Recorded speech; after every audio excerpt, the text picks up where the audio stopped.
ਝੂਰ ਮਰੋਂ ਸੇ ਵਾਟੀਆ।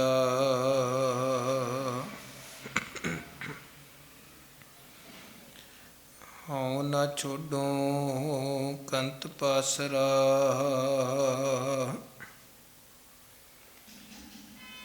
ਹਉ ਨਾ ਛੋਡੋਂ ਕੰਤ ਪਾਸਰਾ। ਸਦਾ ਰੰਗੀਲਾ ਲਾਲ ਪਿਆਰਾ। ਸਦਾ ਰੰਗੀਲਾ ਲਾਲ ਪਿਆਰਾ।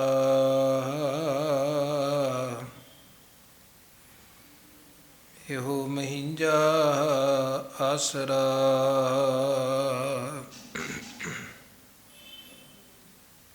ਸਦਾ ਰੰਗੀਲਾ ਲਾਲ ਪਿਆਰਾ। ਇਹੋ ਮਹਿੰਜਾ ਆਸਰਾ। ਹਮ ਅਵਗੁਣ ਭਰੇ ਏਕ ਗੁਣ ਨਾਹੀ।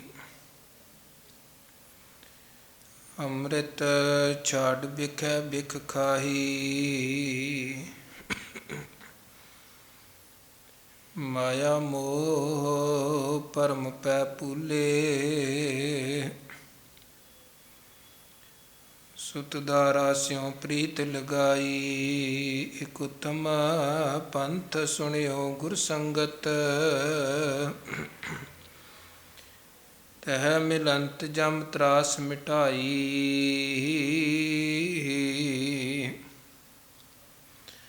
ਇਕ ਅਰਦਾਸ ਪਾਟ ਕੀਰਤ ਕੀ।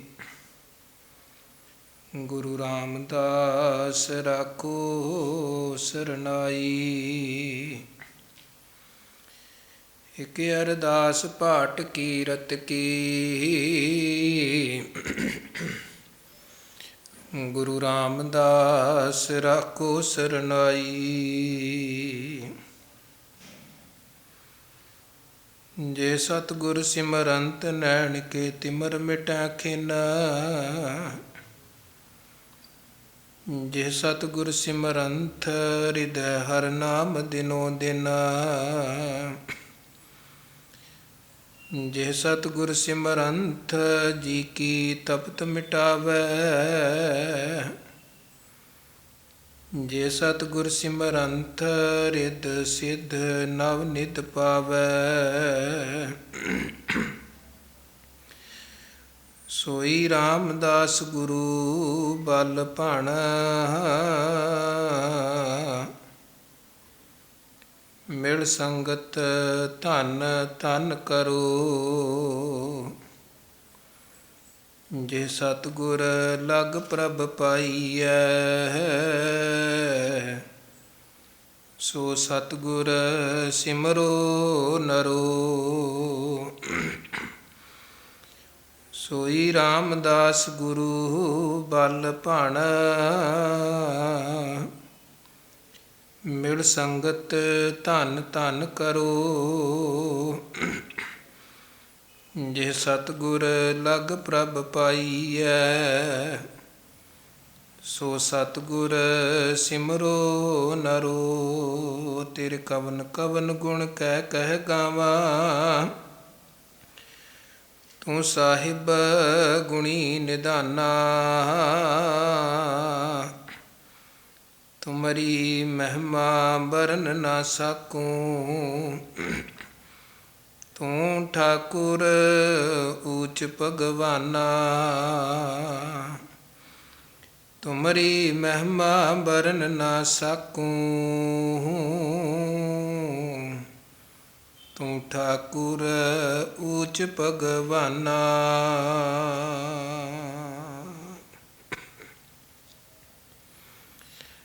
ਪਰਮ ਸਨਮਾਨ ਸਤਿਕਾਰਯੋਗ ਗੁਰਗੱਦੀ ਤੇ ਸੁਭਾਏਮਾਨ ਦਸਾਂ ਪਾਤਸ਼ਾਹੀਆਂ ਦੀ ਜੋਤ ਜੁਗੋ ਜੁਗ ਅਟਲ ਸਤਿਗੁਰੂ ਗੁਰੂ ਗ੍ਰੰਥ ਸਾਹਿਬ ਜੀ ਮਹਾਰਾਜ ਜੀ ਦੀ ਪਾਵਨ ਔਰ ਪਵਿੱਤਰ ਹਜ਼ੂਰੀ ਵਿਖੇ ਸੰਧਿਆ ਵੇਲੇ ਦੇ ਸਜੇ ਹੋਏ ਦੀਵਾਨਾਂ ਦੀ ਹਾਜ਼ਰੀ ਭਰ ਰਹੀ ਗੁਰੂ ਰੂਪ ਗੁਰੂ ਕੀ ਸਾਜੀ ਔਰ ਨਿਵਾਜੀ ਸਾਧ ਸੰਗਤ ਗੁਰੂ ਸਾਹਿਬ ਜੀ ਦੀਆਂ ਬੇਅੰਤ ਬਖਸ਼ਿਸ਼ਾਂ ਰਹਿਮਤਾਂ ਹੋਈਆਂ ਹਨ। ਗੁਰੂ ਦਰਬਾਰ ਵਿਖੇ ਜੁੜ ਮਿਲ ਬੈਠਣ ਦਾ ਸੁਭਾਗ ਸਮਾਂ ਮਿਲਿਆ ਹੈ ਔਰ ਗੁਰੂ ਘਰ ਦੇ ਕੀਰਤਨੀਆਂ ਪਾਸੋਂ ਪਾਵਨ ਬਾਣੀ ਦੇ ਸ਼ਬਦ ਕੀਰਤਨ ਪਿਆਰ ਔਰ ਸਤਿਕਾਰ ਸਹਿਤ ਆਪ ਜੀ ਨੇ ਸ਼ਰਵਣ ਕੀਤੇ ਨੇ। ਗੁਰਬਾਣੀ ਕੀਰਤਨ ਤੋਂ ਉਪਰੰਤ ਗੁਰਬਾਣੀ ਵਿਚਾਰ ਦੀ ਲੜੀ ਮੁਤਾਬਕ ਭਗਤ ਕਬੀਰ ਸਾਹਿਬ ਜੀਆਂ ਦੀ ਪਾਵਨ ਔਰ ਪਵਿੱਤਰ ਰਸਨਾ ਤੋਂ ਉਚਾਰਨ ਕੀਤੇ ਹੋਏ ਅੰਮ੍ਰਿਤਮਈ ਸਲੋਕਾਂ ਦੀ ਵਿਚਾਰ ਦੀ ਸਾਂਝ ਪਾਈਏ। ਸਭ ਤੋਂ ਪਹਿਲਾਂ ਗੁਰੂ ਫਤਿਹ ਪ੍ਰਵਾਨ ਕਰੋ। ਪਿਆਰ ਸਹਿਤ ਅਦਬ ਸਹਿਤ ਆਖੋ ਜੀ ਵਾਹਿਗੁਰੂ ਜੀ ਕਾ ਖਾਲਸਾ ਵਾਹਿਗੁਰੂ ਜੀ ਕੀ ਫਤਿਹ। ਭਗਤ ਜੀਆਂ ਦੀ ਪਾਵਨ ਰਸਨਾ ਤੋਂ ਉਚਾਰਨ ਕੀਤੇ ਹੋਏ 230 ਸਲੋਕਾਂ ਤੱਕ ਦੀ ਵਿਚਾਰ ਆਪ ਜੀ ਨੇ ਪਿਛਲੇਰਿਆਂ ਦੀਵਾਨਾਂ 'ਚ ਲਗਾਤਾਰ ਸ਼ਰਵਣ ਕੀਤੀ ਹੈ ਔਰ ਸਲੋਕਾਂ ਦੀ ਕੁੱਲ ਗਿਣਤੀ ਹੈ 243। ਇੱਦਾਂ ਕਰੀਬਨ 13 ਸਲੋਕ ਹੋਰ ਹਨ ਜਿਨ੍ਹਾਂ ਦੀ ਵਿਚਾਰ ਆਪਾਂ ਕਰਨੀ ਹੈ।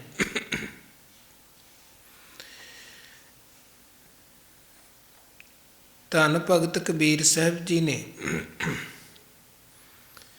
ਆਪਣੇ ਇਹਨਾਂ ਸਮੁੱਚੇ ਸਲੋਕਾਂ ਰਾਹੀਂ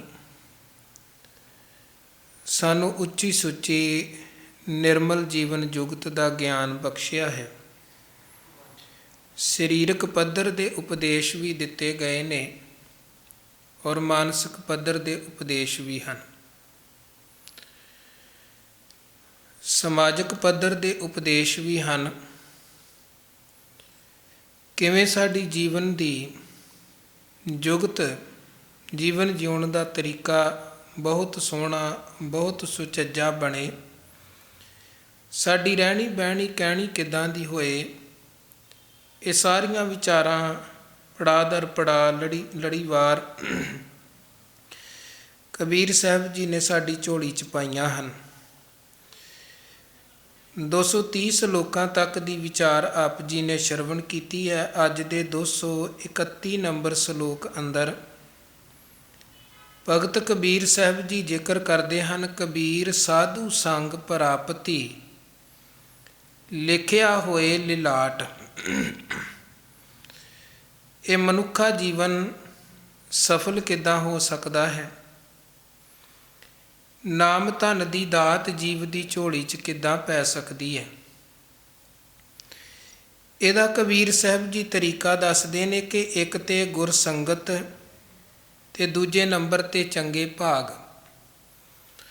ਕਿਉਂਕਿ ਗੁਰੂ ਕੀ ਸੰਗਤ ਦੇ ਵਿੱਚ ਵੀ ਮਨੁੱਖ ਚੰਗੇ ਭਾਗਾਂ ਸਦਕਾ ਹੀ ਪਹੁੰਚਦਾ ਹੈ। ਵਡਭਾਗੀ ਹਰ ਸੰਗਤ ਪਾਵੈ, ਭਾਗਹੀਣ ਪ੍ਰਮ ਚੋਟਾਂ ਖਾਵੈ, ਬਿਨ ਭਾਗਾਂ ਸਤ ਸੰਗ ਨਾ ਲੱਭੈ, ਬਿਨ ਸੰਗਤ ਮੈਲ ਭਰੀਜੈ ਜੀਓ।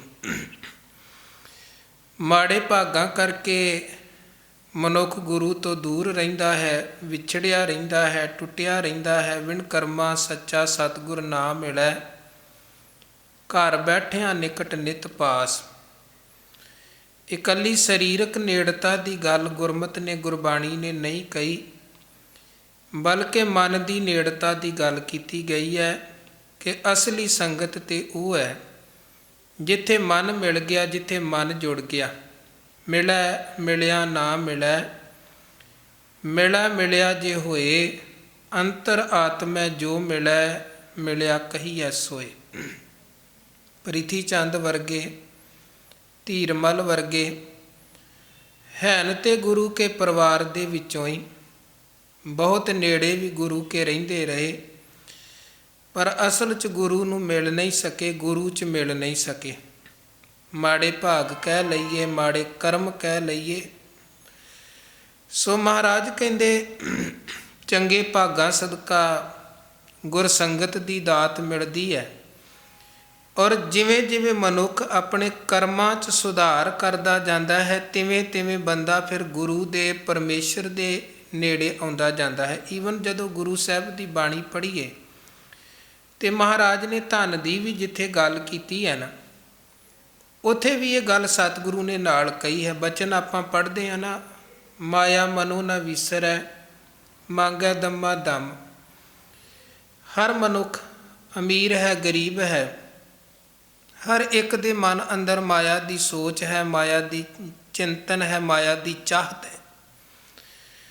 ਧਨ ਹਰ ਬੰਦਾ ਚਾਹੁੰਦਾ ਹੈ। ਮਹਾਰਾਜ ਕਹਿੰਦੇ ਹਮੇਸ਼ਾ ਬੰਦਾ ਵੱਧ ਤੋਂ ਵੱਧ ਮਾਇਆ ਪਦਾਰਥ ਮੰਗਦਾ ਹੈ। ਮਾਇਆ ਮਨੋ ਨਾ ਵਿਸਰੈ, ਮੰਗੈ ਦਮਾ ਦਮ।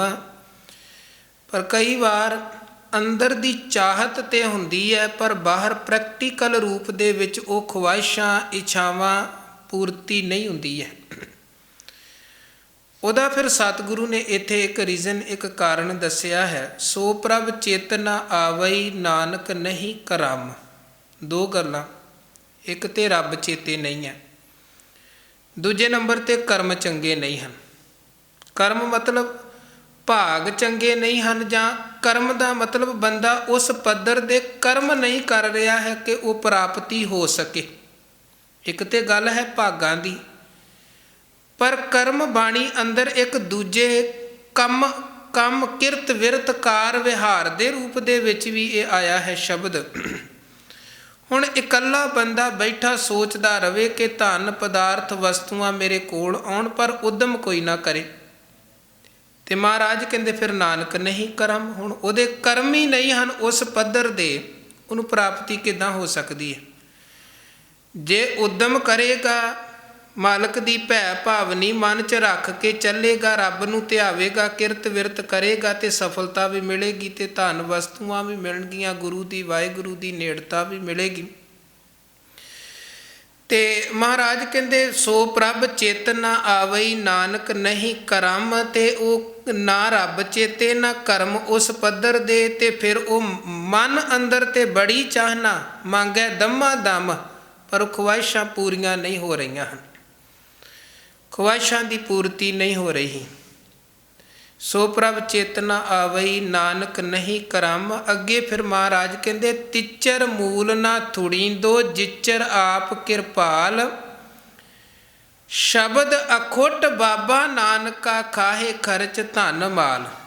ਜੇ ਮਨੁੱਖ ਉਦਮੀ ਵੀ ਬਣੇ, ਨਾਲ ਦੀ ਨਾਲ ਰੱਬੀ ਇਬਾਦਤ 'ਚ ਵੀ ਜੁੜੇ, ਨੇਕ ਤਰੀਕੇ ਦੇ ਨਾਲ ਮਨੁੱਖ ਕਿਰਤ ਕਰੇ, ਤੇ ਉਹ ਕਿਰਪਾਲੂ ਦਿਆਲੂ ਆਪ ਵਾਹਿਗੁਰੂ ਹੁੰਦਾ ਹੈ। ਤੇ ਉਹ ਪਾਤਸ਼ਾਹ ਕਹਿੰਦੇ ਫਿਰ ਉਹ ਕੋਈ ਘਾਟ, ਕੋਈ ਤੋਟ, ਕੋਈ ਥੋੜ ਨਹੀਂ ਰਹਿੰਦੀ ਹੈ। ਤਿਚਰ ਮੂਲ ਨਾ ਥੁੜੀਂਦੋ, ਜਿਚਰ ਆਪ ਕਿਰਪਾਲ। ਜੇ ਉਹ ਕਿਰਪਾਲੂ ਹੋ ਗਿਆ, ਜੇ ਵਾਹਿਗੁਰੂ ਦੀ ਕਿਰਪਾ ਵਰਤ ਗਈ, ਤੇ ਹੁਣ ਕਿਰਪਾ ਤੇ ਆਖਰ ਤਾਂ ਹੀ ਵਰਤ ਸਕਦੀ ਹੈ ਜੇ ਸਾਡੇ ਕਰਮ ਉਸ ਪੱਧਰ ਦੇ ਹੋਣਗੇ ਜਿੱਥੇ ਅਸੀਂ ਮਾਲਕ ਦੀ ਕਿਰਪਾ ਲੈ ਸਕਦੇ ਹਾਂ। ਜੇ ਸਾਡੇ ਕਰਮ ਉਸ ਪੱਧਰ ਦੇ ਨਹੀਂ ਹਨ, ਕਰਮਾਂ 'ਚ ਬੇਈਮਾਨੀ ਹੈ, ਕਰਮਾਂ 'ਚ ਪਾਪ ਨੇ, ਕਰਮਾਂ 'ਚ ਵਿਕਾਰ ਹੈ, ਹੇਰਾ ਫੇਰੀ ਹੈ, ਫਿਰ ਸਾਡੇ ਤੇ ਰੱਬ ਜੀ ਦੀ ਕਿਰਪਾ ਨਹੀਂ ਹੋ ਸਕਦੀ। ਹਾਂ, ਹੇਰਾ ਫੇਰੀ ਬੇਈਮਾਨੀ ਕਰਕੇ ਬੰਦਾ ਇੱਧਰੋਂ ਉੱਧਰੋਂ ਚਾਰ ਪੈਸੇ ਕਮਾ ਤੇ ਸਕਦਾ ਹੈ, ਪਰ ਉਹ ਜਿੱਦਾਂ ਕਮਾਉਂਦਾ ਉਹ ਜਾਂਦੇ ਵੀ ਉੱਦਾਂ ਹੀ ਨੇ। ਜਾਂ ਫਿਰ ਦੂਜੀ ਗੱਲ, ਮਹਾਰਾਜ ਕਹਿੰਦੇ ਚਿੰਤਾ ਗਰਸਿਆ ਰਹਿੰਦਾ ਹੈ ਬੰਦਾ। ਵੱਡੇ ਵੱਡੇ ਜੋ ਦੀਸਾ ਲੋਕ ਤਿਨਕੋ ਵਿਆਪੈ। ਇਕੱਲੀ ਗੱਲ ਪੈਸੇ ਦੀ ਨਹੀਂ ਹੈ, ਜ਼ਿੰਦਗੀ 'ਚ ਸ਼ਾਂਤੀ ਕਿੰਨੀ ਹੈ, ਸਕੂਨ ਕਿੰਨਾ ਹੈ, ਸਹਿਜ ਕਿੰਨਾ ਹੈ, ਸਮਾਜ ਅੰਦਰ ਸਾਡਾ ਮਿਲਵਰਤਨ ਕਿੰਨਾ ਕੁ ਹੈ, ਇਹ ਸਾਰੀਆਂ ਚੀਜ਼ਾਂ ਕਾਊਂਟ ਹੁੰਦੀਆਂ ਹਨ ਅਸੀਂ ਕਿਸ ਪੱਧਰ ਦਾ ਜੀਵਨ ਬਤੀਤ ਕਰ ਰਹੇ ਹਾਂ। ਸੋ ਮਹਾਰਾਜ ਸੱਚੇ ਪਾਤਸ਼ਾਹ ਕਹਿੰਦੇ ਤਿਚਰ ਮੂਲ ਨਾ ਥੁੜੀਂਦੋ, ਜਿਚਰ ਆਪ ਕਿਰਪਾਲ। ਸ਼ਬਦ ਅਖੁੱਟ ਬਾਬਾ ਨਾਨਕਾ, ਖਾਹੇ ਖਰਚ ਧਨ ਮਾਲ। ਸਭ ਤੋਂ ਵੱਡਾ ਖਜ਼ਾਨਾ ਤੇ ਹਜੂਰ ਕਹਿੰਦੇ ਉਹ ਮਾਲਕ ਦੀ ਬੰਦਗੀ ਦਾ, ਇਬਾਦਤ ਦਾ, ਸ਼ਬਦ ਦਾ, ਨਾਮ ਦਾ ਖਜ਼ਾਨਾ ਹੈ, ਜਿਹੜਾ ਅਖੁੱਟ ਹੈ, ਕਦੇ ਮੁੱਕਣ ਵਾਲਾ ਨਹੀਂ ਹੈ। ਤੇ ਉਹ ਜਿਹੜਾ ਬੰਦਗੀ ਇਬਾਦਤ ਦਾ ਖਜ਼ਾਨਾ ਵੀ ਹੈ, ਉਹ ਵੀ ਭਾਗਾਂ ਤੋਂ ਬਿਨਾਂ ਨਸੀਬ ਨਹੀਂ ਹੁੰਦਾ ਹੈ, ਕਰਮਾਂ ਤੇ ਉਦਮ ਤੋਂ ਬਿਨਾਂ ਉਹ ਵੀ ਝੋਲੀ 'ਚ ਨਹੀਂ ਪੈਂਦਾ ਹੈ। ਕਬੀਰ ਸਾਹਿਬ ਕਹਿੰਦੇ ਕਬੀਰ ਸਾਧੂ ਸੰਗ ਪ੍ਰਾਪਤੀ, ਗੁਰੂ ਕੀ ਸੰਗਤ 'ਚ ਮਨੁੱਖ ਪਹੁੰਚ ਗਿਆ, ਨਾਮ ਖਜ਼ਾਨਾ ਇਹਦੀ ਝੋਲੀ 'ਚ ਪਵੇਗਾ। ਪਰ ਲਿਖਿਆ ਹੋਏ ਲਿਲਾਟ ਉਹ ਚੀਜ਼ ਤਾਂ ਹੈ ਜੇ ਚੰਗੇ ਭਾਗ, ਚੰਗੇ ਕਰਮ ਬੰਦਾ ਗੁਰੂ ਸੰਗਤ ਤੱਕ, ਗੁਰੂ ਤੱਕ ਪਹੁੰਚਿਆ, ਸਤਿਗੁਰੂ ਨੇ ਰਹਿਮਤ ਵਰਤਾ ਦਿੱਤੀ। ਸਤਿਗੁਰ ਸਿੱਖ ਕੋ ਨਾਮ ਧਨ ਦੇ, ਗੁਰ ਕਾ ਸਿੱਖ ਵਡਭਾਗੀ। ਜਿਹੜਾ ਸਮਰਪਿਤ ਹੋ ਕੇ ਰਿਹਾ, ਜਿਹੜਾ ਸਮਰਪਿਤ ਹੋ ਕੇ ਰਿਹਾ, ਕਿਉਂਕਿ ਗੁਰੂ ਨੇ ਜਿਸ ਭਾਂਡੇ 'ਚ ਨਾਮ ਧਨ ਦੀ ਦਾਤ ਪਾਉਣੀ ਹੈ, ਪਹਿਲਾਂ ਉਸ ਭਾਂਡੇ ਨੂੰ ਵੇਂਹਦੇ ਪਰਖਦੇ ਵੀ ਹਨ। ਜਿਵੇਂ ਹਜ਼ੂਰ ਦੇ ਬਚਨ ਹਨ ਨਾ, ਭਾਂਡਾ ਧੋਏ ਬੈਸ ਧੂਪ ਦੇਵੋ, ਤੋ ਦੁੱਧੇ ਕੋ ਜਾਵੋ। ਮਹਾਰਾਜ ਕਹਿੰਦੇ ਦੁੱਧ ਲੈਣ, ਦੁੱਧ ਪਵਾਉਣਾ ਹੋਵੇ ਕਿਸੇ ਭਾਂਡੇ 'ਚ, ਤੇ ਭਾਂਡੇ ਨੂੰ ਚੰਗੀ ਤਰ੍ਹਾਂ ਧੋਤਾ ਸਾਫ਼ ਕੀਤਾ ਜਾਂਦਾ, ਸੁਕਾਇਆ ਜਾਂਦਾ ਹੈ, ਫਿਰ ਜਾ ਕੇ ਅਸੀਂ ਉਸ ਭਾਂਡੇ 'ਚ ਦੁੱਧ ਪਾਉਂਦੇ ਹਾਂ। ਗੰਦੇ ਅਤੇ ਮੈਲੇ ਭਾਂਡੇ ਦੇ ਵਿੱਚ ਕਦੇ ਕੋਈ ਦੁੱਧ ਵਰਗੀ ਕੀਮਤੀ ਵਸਤੂ, ਸਾਫ਼ ਸੁਥਰੀ ਵਰਤੋਂ ਵਾਲੀ ਵਸਤੂ ਨਹੀਂ ਪਾਈ ਜਾਂਦੀ ਹੈ। ਭਾਂਡਾ ਧੋਏ ਬੈਸ ਧੂਪ ਦੇਵੋ, ਤਉ ਦੂਧੇ ਕੋ ਜਾਵੋ। ਦੂਧ ਕਰਮ ਫੁਨ ਸੁਰਤ ਸਮਾਇਣ ਹੋਏ, ਨਿਰਾਸ ਜਮਾਵੋ। ਜਪੋ ਤਾਂ ਏਕੋ ਨਾਮਾ, ਅਵਰ ਨਿਰਾਫਲ ਕੰਮ। ਇਸੇ ਤਰ੍ਹਾਂ ਮਨ ਸਾਡਾ ਇੱਕ ਭਾਂਡੇ ਦੀ ਤਰ੍ਹਾਂ ਹੈ। ਗੁਰੂ ਕੋਲ ਅਸੀਂ ਆਉਂਦੇ ਹਾਂ ਅਤੇ ਗੁਰੂ ਨੇ ਨਾਮ ਧਨ ਦੀ ਜਿਹੜੀ ਦਾਤ ਹੈ ਉਹ ਸਾਡੇ ਮਨ ਰੂਪੀ ਭਾਂਡੇ 'ਚ ਪਾਉਣੀ ਹੈ। ਅਤੇ ਕਈ ਵਾਰ ਸਾਡਾ ਮਨ ਰੂਪੀ ਭਾਂਡਾ ਸਾਫ਼ ਨਹੀਂ ਹੁੰਦਾ, ਅਤੇ ਫਿਰ ਗੁਰੂ ਕਹਿੰਦੇ ਸੇਵਾ ਕਰੋ। ਸੇਵਾ ਕਰ ਕਰਕੇ ਆਪਣੇ ਅੰਦਰ ਨੂੰ ਨਿਰਮਲ ਬਣਾਓ। ਅਤੇ ਜਦੋਂ ਕੋਈ ਸੇਵਕ ਬਣ ਕੇ ਫਿਰ ਸੇਵਾ ਦੇ ਮਾਰਗ 'ਤੇ ਤੁਰਦਾ ਹੈ, ਬਾਹਰ ਦੀ ਸੇਵਾ ਕਰਦਿਆਂ ਕਰਦਿਆਂ ਉਹ ਬਾਹਰ ਦੀ ਮੈਲ ਧੋਂਦਿਆਂ ਧੋਂਦਿਆਂ ਆਪਣੇ ਅੰਦਰ ਦੀ ਮੈਲ ਨੂੰ ਜਦੋਂ ਕੋਈ ਸੇਵਕ ਧੋ ਲੈਂਦਾ ਹੈ, ਫਿਰ ਸਤਿਗੁਰੂ ਤਰੁੱਠਦੇ ਨੇ, ਨਾਮ ਖਜ਼ਾਨਾ ਬਖਸ਼ ਦਿੰਦੇ ਹਨ। ਪਰ ਜਿੰਨੀ ਦੇਰ ਤੱਕ ਮਨ ਭਾਂਡਾ ਸਾਫ਼ ਨਹੀਂ ਹੈ, ਉਨੀ ਦੇਰ ਤੱਕ ਦਾਤ ਵੀ ਅੰਦਰ ਨਹੀਂ ਪੈਂਦੀ ਹੈ। ਰਸ ਸੋਇਨਾ ਰਸ ਰੂਪਾ ਕਾਮਣ, ਰਸ ਪਰਮਲ ਕੀ ਵਾਸ। ਰਸ ਘੋੜੇ ਰਸ ਸੇਜਾਂ ਮੰਦਰ, ਰਸ ਮੀਠਾ ਰਸ ਮਾਸ। ਇਤੇ ਰਸ ਸਰੀਰ ਕੇ ਕਹਿ ਘਟ ਨਾਮ ਨਿਵਾਸ। ਮਹਾਰਾਜ ਕਹਿੰਦੇ ਕਿੱਥੇ ਨਾਮ ਖਜ਼ਾਨਾ ਪਾਈਏ? ਤੇਰਾ ਮਨ ਰੂਪੀ ਭਾਂਡਾ ਤੇ ਪਹਿਲਾਂ ਹੀ ਦੁਨੀਆ ਦੇ ਰਸਾਂ ਦੇ ਨਾਲ, ਪਦਾਰਥਾਂ ਦੇ ਨਾਲ ਨਕਾ ਨਕ ਭਰਿਆ ਪਿਆ ਹੈ। ਵਸਤੂ ਅੰਦਰ ਵਸਤ ਸਮਾਵੈ, ਦੂਜੀ ਹੋਵੈ ਪਾਸ। ਪਾਸ ਮਤਲਬ ਪਾਸੇ। ਭਾਂਡੇ 'ਚ ਕੋਈ ਵਸਤੂ ਤਾਂ ਹੀ ਅਸੀਂ ਪਾ ਸਕਦੇ ਹਾਂ ਜੇ ਪਹਿਲਾਂ ਪਈ ਹੋਈ ਵਸਤੂ ਨੂੰ ਭਾਂਡੇ 'ਚੋਂ ਬਾਹਰ ਕੀਤਾ ਜਾਏ। ਜੇ ਭਾਂਡਾ ਖਾਲੀ ਨਹੀਂ ਹੈ, ਭਰੇ ਭਾਂਡੇ 'ਚ ਹੋਰ ਕੀ ਪਾਵਾਂਗੇ? ਇਸ ਕਰਕੇ ਗੁਰੂ ਸੇਵਾ ਦੇ ਮਾਰਗ 'ਤੇ ਲਾਉਂਦੇ ਨੇ, ਹੁਕਮ ਮੰਨਣ ਦੇ ਮਾਰਗ 'ਤੇ ਚੱਲਣਾ ਪੈਂਦਾ, ਫਿਰ ਅੰਦਰ ਸ਼ੁੱਧ ਹੁੰਦਾ ਹੈ ਅਤੇ ਗੁਰੂ ਦੀ ਰਹਿਮਤ ਵਰਤਦੀ ਹੈ ਅਤੇ ਉਹ ਅੰਦਰ ਨਾਮ ਦੀ ਦਾਤ ਵਰਤਦੀ, ਜਿਹਨੂੰ ਗੁਰੂ ਰਾਮਦਾਸ ਸਾਹਿਬ ਕਹਿੰਦੇ ਮੇਰਾ ਹੀਰਾ ਰਤਨ ਨਾਮ ਹਰ ਬਸਿਆ। ਹੁਣ ਵਸ ਗਿਆ ਹੈ ਨਾਮ ਰਤਨ। ਕਿੰਨੇ ਸਾਲ ਸੇਵਾ 'ਚ ਉਹਨਾਂ ਨੇ ਲੰਘਾਏ ਨੇ। ਕਰੀਬਨ 10-12 ਵਰ੍ਹਿਆਂ ਦੀ ਉਮਰ ਦੇ ਵਿੱਚ ਧੰਨ ਗੁਰੂ ਅਮਰਦਾਸ ਮਹਾਰਾਜ ਜੀ ਦੀ ਸੰਗਤ ਦੇ ਵਿੱਚ ਆ ਗਏ ਅਤੇ ਅੱਗੇ ਕਰੀਬਨ 30 ਸਾਲ ਸੇਵਾ ਕਰਦੇ ਰਹੇ ਨੇ ਗੁਰੂ ਕੇ ਦਰਬਾਰ ਦੀ। ਫਿਰ ਜਾ ਕੇ ਉਹ ਬਖਸ਼ਿਸ਼ ਪ੍ਰਾਪਤ ਹੋਈ ਅਤੇ ਗੁਰੂ ਨਾਨਕ ਦੀ ਗੱਦੀ 'ਤੇ ਸਵਾਈਮਾਨ ਹੋਏ। ਇਹ ਬਚਨ ਉਹਨਾਂ ਨੇ ਕਹੇ, ਮੇਰੇ ਹੀਰਾ ਰਤਨ ਨਾਮ ਹਰ ਬਸਿਆ, ਗੁਰ ਹਾਥ ਧਰਿਓ ਮੇਰੇ ਮਾਥਾ। ਗੁਰੂ ਨੇ ਕਹਿੰਦੇ ਮੱਥੇ 'ਤੇ ਸਿਰ 'ਤੇ ਹੱਥ ਰੱਖਿਆ ਅਤੇ ਉਹ ਹੱਥ ਦੀ ਬਰਕਤ ਇਹ ਕਿ ਹਿਰਦੇ ਅੰਦਰ ਨਾਮ ਦਾ ਚਾਨਣ ਪ੍ਰਕਾਸ਼ ਹੋ ਗਿਆ ਹੈ। ਜਨਮ ਜਨਮ ਕੇ ਕਿਲ ਬਿਖ ਦੁੱਖ ਉਤਰੇ, ਗੁਰ ਨਾਮ ਦਿਓ ਰਿਨ ਲਾਥਾ। ਮੇਰੇ ਮਨ ਭਜ ਰਾਮ ਨਾਮ ਸਭ ਅਰਥਾ, ਗੁਰ ਪੂਰੈ ਹਰ ਨਾਮ ਦਿਰੜਾਇਆ ਬਿਨ ਨਾਵੈ ਜੀਵਨ ਬਿਰਥਾ। ਨਾਮ ਜਿਹਨੂੰ ਅਧਿਆਤਮਕ ਮਾਰਗ ਦੀ ਸਮਝ ਪੈਂਦੀ ਹੈ ਨਾ, ਉਹਨੂੰ ਇਸ ਗੱਲ ਦੀ ਸੂਝ ਬੂਝਤਾ ਹੁੰਦੀ ਹੈ ਕਿ ਨਾਨਕ ਨਾਮ ਮਿਲੈ ਤਾਂ ਜੀਵਾ ਤਨ ਮਨ ਥੀਵੈ। ਮੇਰਾ ਆਤਮਕ ਅਧਿਆਤਮਕ ਜੀਵਨ ਚੱਲਦਾ ਹੀ ਉਹਦੀ ਇਬਾਦਤ, ਉਹਦੀ ਬੰਦਗੀ ਦੇ ਸਿਰ 'ਤੇ ਹੈ। ਅਤੇ ਕਬੀਰ ਸਾਹਿਬ ਕਹਿੰਦੇ ਉਹ ਦਾਤ ਚੰਗੇ ਭਾਗਾਂ ਸਦਕਾ ਗੁਰੂ ਕੋਲੋਂ ਮਿਲਦੀ ਹੈ ਅਤੇ ਜਿਹਨੂੰ ਗੁਰੂ ਨੇ ਰਹਿਮਤ ਕਰਕੇ ਉਹ ਦਾਤ ਬਖਸ਼ ਦਿੱਤੀ। ਮੁਕਤ ਪਦਾਰਥ ਪਾਈਐ ਠਾਕ, ਨਾ ਅਵਕਟ ਘਾਟ। ਉਸ ਪ੍ਰਾਣੀ ਦੀ ਝੋਲੀ 'ਚ ਗੁਰੂ ਨੇ ਤਰੁੱਠ ਕੇ ਮੁਕਤੀ ਦੀ ਦਾਤ ਪਾ ਦਿੱਤੀ। ਔਖੇ ਤੋਂ ਔਖੇ ਰਸਤੇ ਦੇ ਵਿੱਚ ਵੀ ਉਸ ਗੁਰਮੁਖ ਦੇ ਜੀਵਨ 'ਚ ਕੋਈ ਰੁਕਾਵਟ ਨਹੀਂ ਰਹਿੰਦੀ। ਮੰਨੈ ਮਾਰਗ ਠਾਕ ਨਾ ਪਾਏ, ਜਿਹਦਾ ਸਹਾਈ ਗੁਰੂ ਆਪ ਹੋ ਕੇ ਤੇ ਬਾਂਹ ਪਕੜ ਸਤਿਗੁਰ ਨਿਸਤਾਰਾ ਕਰ ਰਿਹਾ, ਕੋਈ ਉਹਦੇ ਜੀਵਨ ਦੇ ਵਿੱਚ ਰੁਕਾਵਟ ਨਹੀਂ ਹੈ। जिन्हों गुरु आप बंधना तो मुक्त करे। ਜਾਂ तू मेरे वल है तां क्या मोशंदा, जिसके सिर ऊपर तू स्वामी सो दुख कैसा पावै। भट्ट ਸਾਹਿਬਾਨ ਕਹਿੰਦੇ जाम गुरु होए वल ਧਨੈ ਕਿਆ ਗਾਰਵ ਦੀਜੈ। ਕੋਈ ਬੜਾ ਧਨੀ ਹੰਕਾਰੀ ਬੰਦਾ ਭਗਤ ਦੇ ਰਸਤੇ 'ਚ ਰੁਕਾਵਟ ਪਾਉਣੀ ਚਾਹੁੰਦਾ ਹੋਵੇ। ਅਕਸਰ ਹੰਕਾਰੀਆਂ ਨੇ ਭਗਤਾਂ ਦੇ ਰਾਹਾਂ 'ਚ ਰੁਕਾਵਟਾਂ ਪਾਉਣ ਦੇ ਬੜੇ ਯਤਨ ਕੀਤੇ। ਹਰਨਾਕਸ਼ ਨੇ ਪ੍ਰਹਿਲਾਦ ਦੇ ਰਸਤੇ 'ਚ ਰੁਕਾਵਟ ਪਾਉਣ ਦੀ ਕੋਸ਼ਿਸ਼ ਕੀਤੀ ਕਿ ਇਹ ਜਿਹੜਾ ਭਗਤੀ ਦੇ ਰਸਤੇ 'ਤੇ ਤੁਰਿਆ, ਇਹਨੂੰ ਰਾਮ ਰਾਮ ਜਪਣ ਵਾਲੇ ਪਾਸੇ ਤੋਂ ਮੋੜ ਕੇ ਮੈਂ ਹਰਨਾਕਸ਼ ਧਿਆਉਣ ਵਾਲੇ ਪਾਸੇ ਲਗਾ ਦੇਵਾਂ।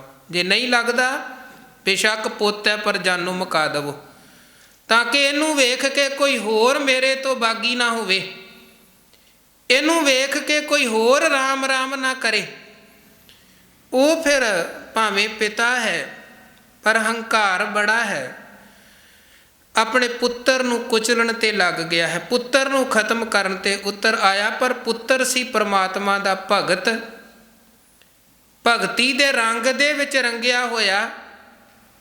ਤੇ ਹਜੂਰ ਕਹਿੰਦੇ ਭਗਤ ਤੇਰੇ ਮਨ ਭਾਵੰਦੇ ਦਰ ਸੋਹਣ ਕੀਰਤ ਗਾਵੰਦੇ।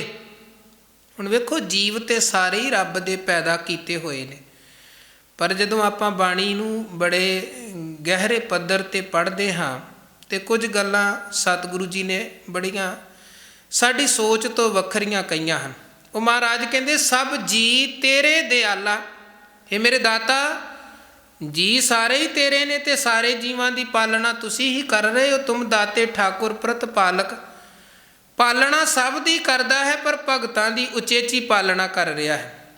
ਸਭ ਜੀ ਤੇਰੇ ਦਿਆਲਾ ਆਪਣੇ ਭਗਤ ਕਰੈ ਪ੍ਰਤਪਾਲਾ। ਉਹਨਾਂ ਦੇ ਨਾਲ ਦੁੱਖ ਦੀ ਘੜੀ ਦੇ ਵਿੱਚ ਮਾਲਕ ਅੱਗੇ ਹੋ ਕੇ ਖੜਦਾ ਹੈ, ਉਹਨਾਂ ਨੂੰ ਬਚਾਉਂਦਾ ਹੈ। ਇੱਕ ਬਚਨ ਆਪਾਂ ਚੌਪਈ ਸਾਹਿਬ ਅੰਦਰ ਪੜ੍ਹਦੇ ਹਾਂ ਜਿੱਥੇ ਮਹਾਰਾਜ ਕਹਿੰਦੇ ਸੰਤਨ ਦੁੱਖ ਪਾਏ ਤੇ ਦੁਖੀ। ਵੈਸੇ ਵੇਖੋ ਬਾਣੀ ਕਹਿੰਦੀ ਰੱਬ ਨੂੰ ਕੋਈ ਦੁਖੀ ਨਹੀਂ ਕਰ ਸਕਦਾ ਹੈ, ਉਹਨੂੰ ਕੋਈ ਦੁੱਖ ਨਹੀਂ ਹੈ। ਪਰ ਇੰਨੀ ਗੱਲ ਜ਼ਰੂਰ ਮਹਾਰਾਜ ਕਹਿੰਦੇ ਜੇ ਉਹਦਾ ਭਗਤ ਦੁਖੀ ਹੈ ਤੇ ਪਰਮੇਸ਼ਰ ਵੀ ਸੁਖੀ ਨਹੀਂ ਹੈ, ਫਿਰ ਸਮਝੋ ਪਰਮੇਸ਼ਰ ਵੀ ਦੁਖੀ ਹੈ। ਜੇ ਕੋਈ ਰੱਬ ਦੇ ਭਗਤ ਨੂੰ ਦੁੱਖ ਦਿੰਦਾ ਪਿਆ ਹੈ, ਮਤ ਸੋਚੇ ਮੈਂ ਭਗਤ ਨੂੰ ਦੁੱਖ ਦੇ ਰਿਹਾ ਹਾਂ, ਅਸਲ ਦੇ ਵਿੱਚ ਉਹ ਪਰਮੇਸ਼ਰ ਨੂੰ ਦੁੱਖ ਦੇ ਰਿਹਾ ਹੈ। ਸੰਤਨ ਦੁੱਖ ਪਾਏ ਤੇ ਦੁਖੀ ਸੁਖ ਪਾਏ ਸਾਧਨ ਕਿਸੂ। ਜੇ ਉਹਦੇ ਸਾਧੂ ਉਹਦੇ ਭਗਤ ਸੁਖੀ ਤੇ ਉਹ ਸੁਖੀ, ਜੇ ਭਗਤ ਦੁਖੀ ਤੇ ਪਰਮੇਸ਼ਰ ਦੁਖੀ।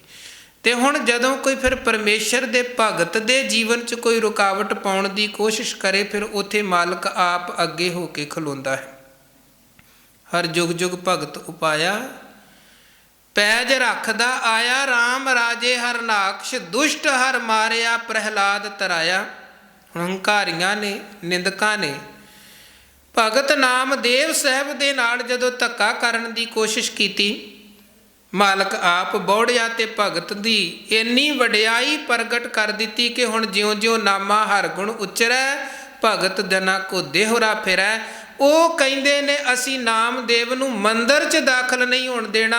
ਮਹਾਰਾਜ ਕਹਿਣ ਲੱਗੇ ਨਾਮਦੇਵ ਮੈਂ ਤੈਨੂੰ ਇੰਨੀ ਵਡਿਆਈ ਬਖਸ਼ਦਾ, ਤੂੰ ਜਿੱਥੇ ਬੈਠੇਗਾ ਉੱਥੇ ਰੱਬ ਦੇ ਘਰ ਦਾ ਮੰਦਰ ਬਣ ਜਾਏਗਾ। ਹੁਣ ਜਿੱਥੇ ਜਿੱਥੇ ਭਗਤ ਜੀ ਫਿਰ ਵਿਚਰੇ ਉਹ ਜਗ੍ਹਾ ਪੂਜਣ ਦੇ ਯੋਗ ਬਣੀਆਂ, ਉਹਨਾਂ ਦੇ ਅਸਥਾਨ ਬਣੇ ਤੇ ਸਤਿਗੁਰੂ ਨੇ ਤਰੁੱਠ ਕੇ ਉਹ ਨਾਮਦੇਵ ਜੀ ਨੂੰ ਮੰਦਰ 'ਚ ਦਾਖਲ ਨਹੀਂ ਸੀ ਹੋਣ ਦਿੱਤਾ।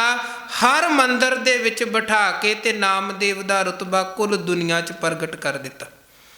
ਅਹੰਕਾਰੀਆਂ ਨਿੰਦਕਾਂ ਪਿੱਠ ਦੇ ਨਾਮਦੇਵ ਮੁੱਖ ਲਾਇਆ।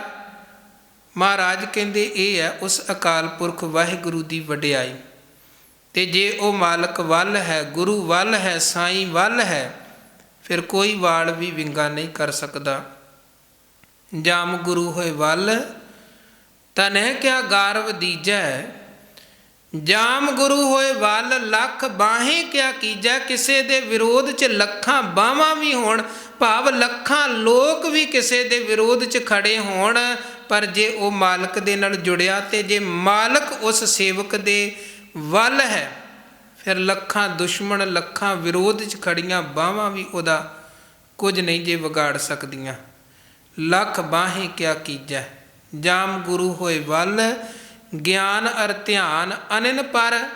ਜਾਮ ਗੁਰੂ ਹੋਏ ਵੱਲ ਸ਼ਬਦ ਸਾਖੀ ਸੋ ਸੱਚੈ ਘਰ।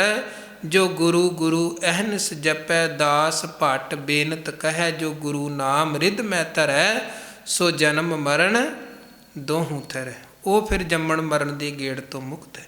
ਸੋ ਮਹਾਰਾਜ ਕਹਿੰਦੇ ਠਾਕ ਨਾ ਅਵਕਟ ਘਾਟ, ਉਹਦੇ ਜੀਵਨ ਪੰਧ ਅੰਦਰ ਕੋਈ ਕਿਸੇ ਤਰ੍ਹਾਂ ਦੀ ਰੁਕਾਵਟ ਨਹੀਂ ਰਹਿੰਦੀ ਹੈ। ਔਰ ਮੁਕਤ ਪਦਾਰਥ ਪਾਈਆ, ਉਹਨੂੰ ਮੁਕਤੀ ਰੂਪੀ ਪਦਾਰਥ ਦੀ ਦਾਤ ਮਿਲ ਜਾਂਦੀ, ਜੀਵਨ ਮੁਕਤ ਵੀ ਹੋ ਜਾਂਦਾ ਹੈ।